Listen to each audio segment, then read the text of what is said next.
Now we're going to create magazine mosaics, and that's creating textures with magazines. The trick with magazine mosaic is to pick a color scheme and then find various pages that all have the same color on them but are slightly different in some way. So if you're looking at these, it might be the fact that the tone of the color is a little bit different, or even that details on one pages might be a little different as well. Don't shy away from things such as textures or words all over the pages, because once all of these pages are torn into small pieces and glued down, the combination of words and details are even going to create more visual interest. Another thing to consider when you're creating a magazine mosaic is the size of the pieces. If they are too large, they're not going to create a texture, but if they're super duper small, they'll take you forever to glue down. I find it easiest to start with a color scheme, in this case red, and I tear the magazines into tiny little pieces that are around the size of a dime, maybe a little bit smaller, so you can see when I'm holding these up. That they're all in this little container. You can piece them together and then glue them down with a glue stick, but when you do, they need to be slightly overlapping. So basically no white paper is showing. Your goal is also to follow the line of the shape that you're filling in so that you're keeping it neat and crisp.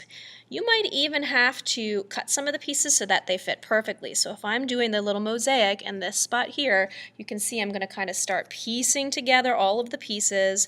I'm slightly overlapping. They're all different tones, so I want to think about the variety of tones and textures that I'm gluing down as I do this.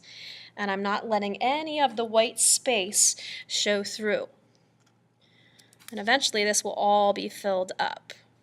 The more variety you have in tones and details, the neater the mosaic looks in the end. And if you ever stumble upon a piece that's just way too big, you can always just overlap the next one a little bit so that you're covering more of that surface area.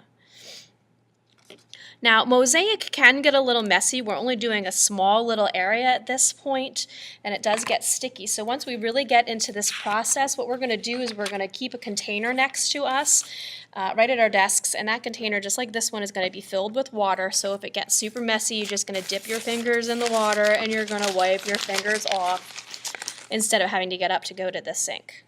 Eventually your areas are going to be completely filled in, and they're going to have different tones to them. Here is a finished area of mosaic so that you can see what it looks like. You can see the variation in tones of blue. You can see some of the pieces have words on them and details on them, and that all lends itself to a nice variety and a nice texture when you're done.